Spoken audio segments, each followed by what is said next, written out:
दोस्तों, हैवेल्स का नाम सुनकर लगता है कि ये कोई विदेशी कंपनी है, पर असल में ये ब्रांड इंडिया से ही बिलोंग करती है, जिसको हवेली राम के नाम से बनाया गया था। आज हैवेल्स अपनी प्रीमियम प्रोडक्ट्स के लिए जाना जाता है, जहां इन्होंने लॉयड, क्रैबट्री और स्टैंडर्ड डायरेक्टर जैसे फेमस ब्रांड को एक्वायर कर रखा है। लेकिन क्या आपको पता है कि एक समय ये चाइना से सस्ता माल उठाकर उस पर हवेल्स का ठप्पा लगाकर बेचा करते थे? और एक सवाल जो सबके मन में खटकती है कि हवेल्स को बनाने वाले तो हवेली राम थे, लेकिन उनकी पत्नी और बेटे के मौत के बाद उसकी ऑनरशिप कीमतराय गुप्ता के पास कैसे आई, और इन्होंने अपने घमंड में ऐसा क्या कर दिया था कि हवेल्स डूबने के कगार पर आ चुकी थी।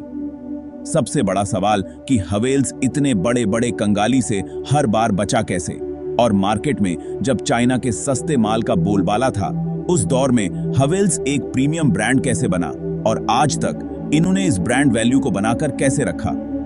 आइए डिटेल में जानने की कोशिश करते हैं। दोस्तों, मार्च 2020 में हवेल्स का रेवेन्यू 9,541 करोड़ रुपए था, जो मार्च 2024 में बढ़कर 88 हो गया।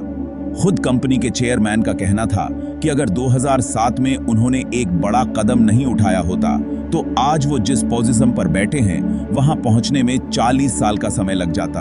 और आज उसी का नतीजा है कि हवेल्स अपने प्रोडक्ट्स को लगभग 70 देशों में एक्सपोर्ट करता है, जहां इन्होंने अपनी मैन्युफैक्चरिंग फैसिलिटीज और डिस्ट्रीब्यूशन नेटवर्क को ग्लोबल लेवल पर एस्टैब्लिश कर लिया है। लेकिन दोस्तों, हवेल्स की शुरुआत इससे बहुत ही अलग थी। इस कहानी की शुरुआत होती है 21 साल के ड्राइंग टीचर कीमतराय गुप्ता से, जो 1958 के दौरान गर्मियों की छुट्टी में अपनी चाचा के घर दिल्ली आए हुए थे, जो गुप्ता जी एन कंपनी नाम से दिल्ली के कीर्ति नगर में एक इलेक्ट्रिक शॉप चलाते थे। ऐसे में कीमतराय भी अपने खाली समय में उनकी दुकान पर जाकर व्यापार सीखने लगे। इसी बीच उनके चाचा को किसी काम के सिलसिले में बाहर जाना पड़ा और कुछ दिनों के लिए उनने दुकान की जिम्मेदारी कीमत राय के हाथों में सौंप दी। हालांकि चाचा थोड़े चिंतित भी थे कि ये नया लड़का उनके व्यापार को संभालेगा कैसे। लेकिन जब वो वापस आए तो ये देखकर हैरान रह गए कि दुकान का कारोबार लगभग 3 गुना तक बढ़ चुका था। वो इससे इतना खुश हुए कि उन्होंने फौरन ही कीमतराय को अपना पार्टनर बनाने का ऑफर दे दिया। कीमतराय ने भी अपनी टीचर की नौकरी को छोड़कर झट से इस प्रपोजल को एक्सेप्ट कर लिया और अब दोनों साथ मिलकर काम करने लगे। अब इनका कारोबार कुछ ऐसा था कि ये मैन्युफैक्चरर से सामान लेकर उसे रिटेलर को बेच देते थे।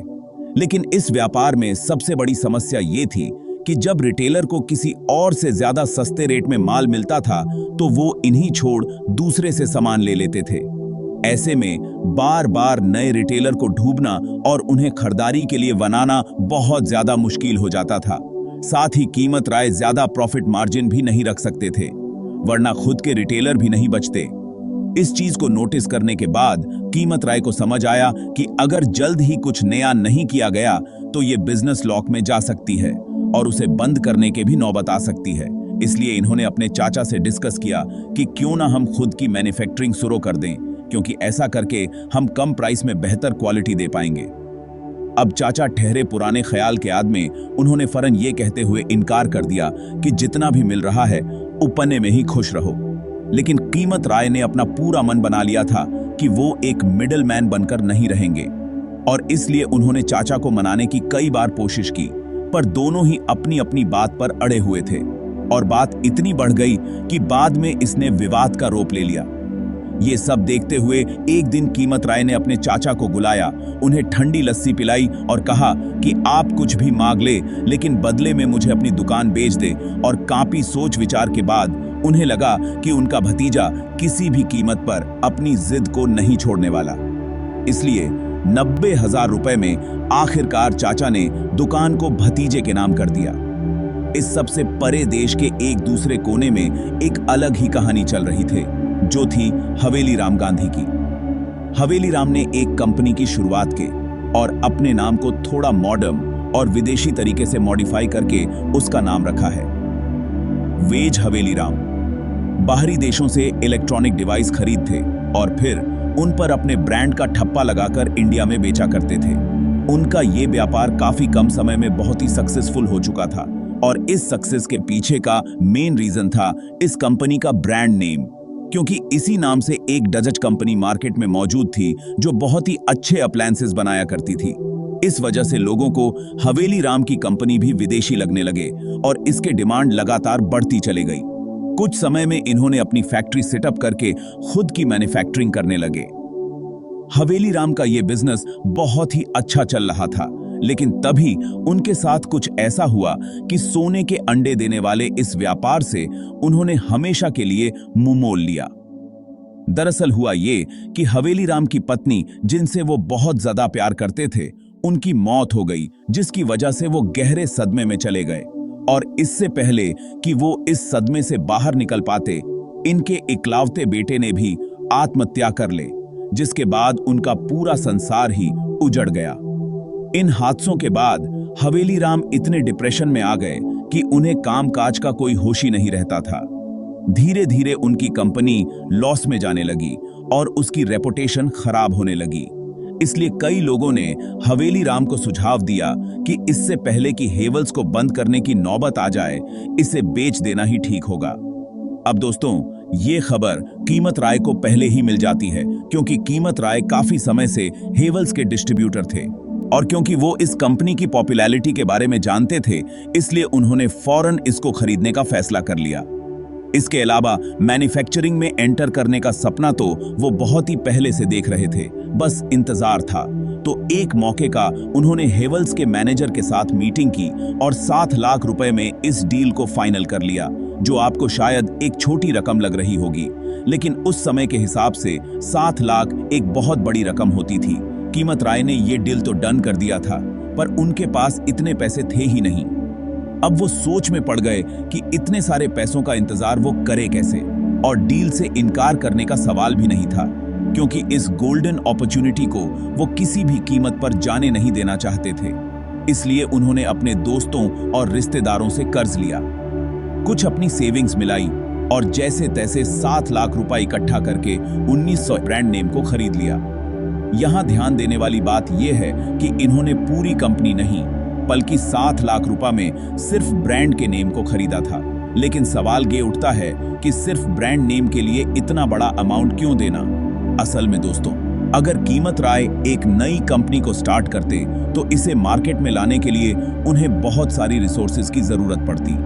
डिस्ट्रीब्यूटर्स और रिटेलर्स को कन्विंस करना पड़ता, एक्स्ट्रा मार्जिन देना पड़ता, साथ ही लोगों को इस नए ब्रांड से अवेयर कराने के लिए मार्केटिंग और प्रमोशंस पर भी खर्च करने पड़ते। फिर भी इस बात की गारंटी नहीं रहती कि उनका ये ब्रांड मार्केट में चलेगा ही। साथ ही इस नए ब्रांड को एस्टैब्लिश करने में कीमत राय को कम से कम 10 से 15 साल का समय लग जाता। तब जाकर कहीं लोगों को पता चलता कि ये भी एक कंपनी है जो इलेक्ट्रॉनिक प्रोडक्ट्स बनाती है, लेकिन हैवेल्स, क्योंकि एक पहले से ही पॉपुलर ब्रांड था, इसलिए ना तो इसमें डिस्ट्रीब्यूटर्स को मनाने की जरूरत थे और ना ही ज्यादा मार्जिन देने की।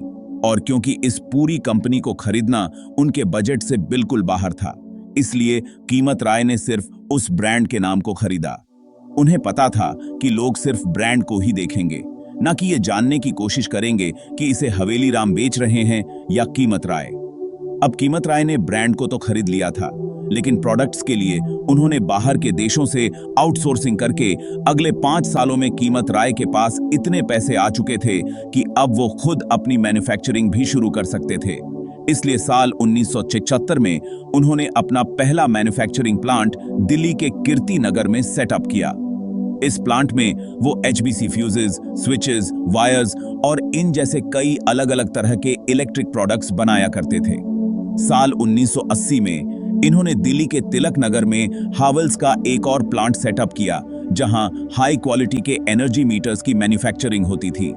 अब दोस्तों, यहां तक हावेल्स का बिजनेस काफी फल फूल रहा था और कंपनी दिन दुनी रात चौगनी तरक्की कर रही थी, लेकिन फिर ही से कुछ विदेशी कंपनी से टक्कर मिलने लगा, जिससे इसकी मार्केट पोजीशन खराब होने लगे।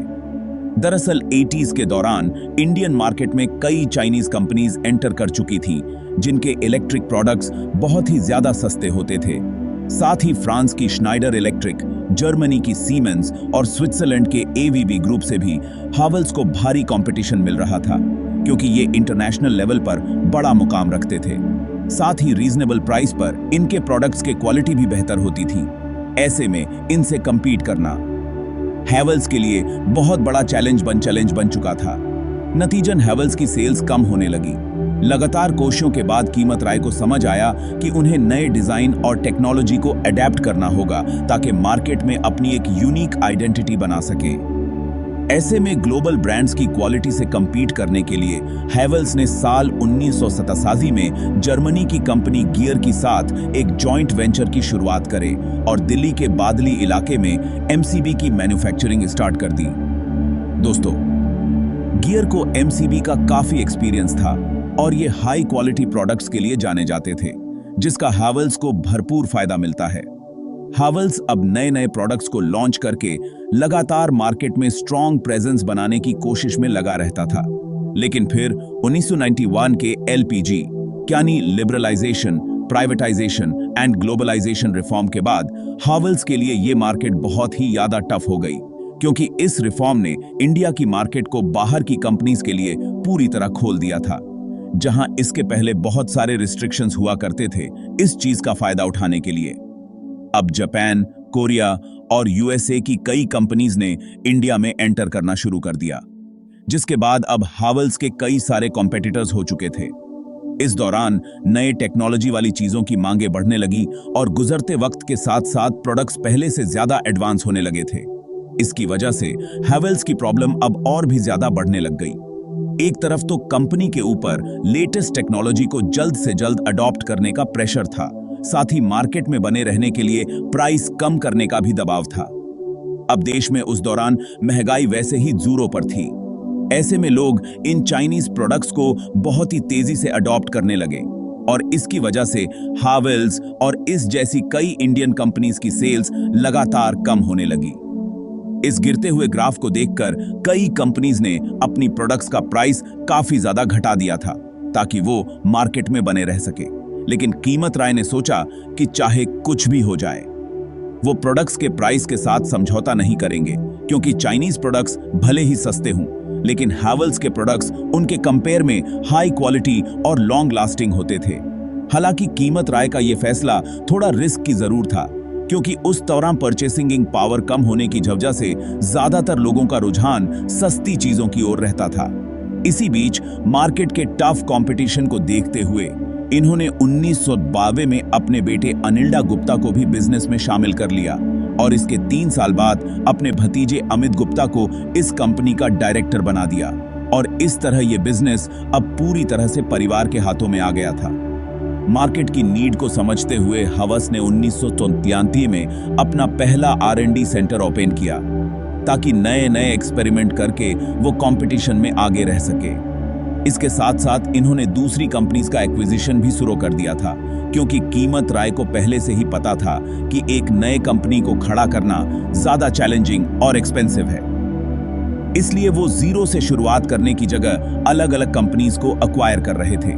जैसे कि साल 1996 में इन्होंने राजस्थान के आलवार में मौजूद सूर्या केबल एंड वायर्स को खरीदा। इसके बाद 1993 से 2008 के बीच हैवेल्स ने 4 बड़े एक्विजिशन किए थे, जिसमें से पहला था ECS, जो इलेक्ट्रिकल कंट्रोल पैनल्स और स्विच बोर्ड्स बनाती थी। दूसरा था ड्यूक आर्निक्स इलेक्ट्रॉनिक्स, जो इलेक्ट्रॉनिक कंपोनेंट बनाया करती थी। तीसरा था स्टैंडर्ड इलेक्ट्रिकल्स, जो स्विचेस, सॉकेट्स और इलेक्ट्रिकल एक्सेसरीज की मैन्युफैक्चरिंग करती थी। और चौथा था कारपेंट्री इंडिया, जो अपने स्टाइलिश और ड्यूरेबल प्रोडक्ट्स के लिए जाना जाता था। इन कंपनीज को अक्वायर करने के बाद हैवेल्स के पोर्टफोलियो में कई नए प्रोडक्ट्स ऐड हो गए थे, जिससे इन्हें कम समय के अंदर अपनी मार्केट प्रेजेंस को एक्सपैंड करने में मदद मिले। फिर आया साल 2007, जब हैवेल्स ने एक ऐसी कंपनी को अक्वायर कर लिया जो उसके बसे बसाए साम्राज्य को ढेर कर सकती थी। इसका नाम था सल्वेनिया। दरअसल कीमत राय को जब पता चला कि जर्मनी की lighting and fixture manufacturer SLI lighting अपने ब्रांड सल्वेनिया को बेचना चाहती है, तो उन्हें अपना बिजनेस एक्सपेंशन का मौका दिखा, क्योंकि SLI उस समय दुनिया की चौथी सबसे बड़ी लाइटिंग कंपनी थी। ऐसे में कीमत राय ने फौरन ही इसे खरीदने का फैसला कर लिया। हालांकि सीनियर मैनेजमेंट जैसे कि उनके बेटे, भतीजे और ग्रुप सीएफओ राजेश गुप्ता इस डील को लेकर चिंतित थे, क्योंकि उन्हें लग रहा था कि इस डील के लिए वो ज्यादा पैसे दे रहे हैं। लेकिन कीमत राय ने कहा कि बड़ी पिक्चर के लिए ये एक बहुत ही छोटा अमाउंट है। ऐसे में सभी लोग राजी हो जाते हैं और सल्वेनिया को 104 मिलियन यूरो यानी 980 करोड़ रुपए में खरीद लेते हैं। लेकिन तभी 2008 के फाइनेंशियल क्राइसिस ने दस्तक दे दी और सल्वेनिया की सेल्स बहुत ही तेजी से गिरने लगे। 2008 से 9 के बीच इस कंपनी को 3 मिलियन यूरोस का लॉस हुआ था, जो 2009-10 में बढ़कर 2608 मिलियन यूरोस हो गया। इसी बीच सल्वेनिया के सीईओ पॉल ग्रिजवॉल्ड को कंपनी से निकाल दिया गया, क्योंकि वो अपने काम में लगातार फेल हो रहे थे। इतर हावेल्स ने सल्वेनिया को खरीदने के लिए बैंक से काफी लोन ले रखा था, इसलिए उसे रीपे करने का दबाव बन रहा था। दोस्तों, इस लोन को चुकाने के लिए हावेल्स को वॉरबक पिनकस नाम की अपनी एक प्राइवेट इक्विटी फर्म की स्टेक्स को बेचने पड़ गए थे। सल्वेनिया की खराब परफॉर्मेंस ने अब हावेल्स को खत्म करना शुरू कर दिया था, क्योंकि इसके ऑपरेशंस में कंपनी को काफी पैसे लगाने पड़ रहे थे। इसलिए मैनेजमेंट ने 18 महीने का एक रिस्ट्रक्चरिंग प्लान बनाया। इस दौरान इन्होंने ब्राजील और कोस्टारिका में मौजूद फैक्ट्रीज को बंद कर दिया। इसके एक्सपेंसेस को कम करके इसे किसी भी कीमत पर प्रॉफिटेबल बनाया जा सके। अच्छी बात यह रही कि जल्द ही इन कोष्टों का रिजल्ट भी नजर आने लगा और 2010 से 2011 के बीच सल्वेनिया ने 7 मिलियन यूरोस का नेट प्रॉफिट जनरेट किया था। साल 2011-12 में इसका प्रॉफिट मार्जिन बढ़कर 10.2 मिलियन यूरोस तक पहुंच जाता है और 2012-13 के बीच ये 30.5 मिलियन यूरोस हो जाता है। सल्वेनिया, जिसे खरीदने के बाद हैवेल्स का मैनेजमेंट पछता रहा था, वही कंपनी हैवेल्स के लिए इतना ज्यादा प्रॉफिटेबल साबित हुई कि इस तरह के एक्विजिशंस और क्वालिटी प्रोडक्ट्स की वजह से फिस्कल ईयर 2000 इंडिया ने 440 करोड़ रुपए का नेट प्रॉफिट जनरेट किया था। इसके अलावा सितंबर 2014 में कीमत राय दुप्ता ने 4th बिलियनर की लिस्ट में पहली बार अपनी जगह बनाई थी और $2 बिलियन की नेटवर्थ के साथ वो इंडिया के 48 पे सबसे अमीर आदमी बने। दोस्तों, मार्च 2020 में जहां हावेल्स का रेवेन्यू 9,541 करोड़ रुपए था, वो मार्च 2024 में बढ़कर 18,709 करोड़ रुपए हो गया। आज हैवेल्स अपने प्रोडक्ट्स को लगभग 70 देशों में एक्सपोर्ट करता है। साथ ही इसने अपनी मैन्युफैक्चरिंग फैसिलिटीज और डिस्ट्रीब्यूशन नेटवर्क को भी ग्लोबल लेवल पर एस्टैब्लिश कर लिया है और ये सब मुमकिन हो सका। कीमत राय की सिर्फ एक जिद की वजह से जो था, उन्हें किसी भी तरह एक मैन्युफैक्चरर बनना है। बाकी आज के लिए बस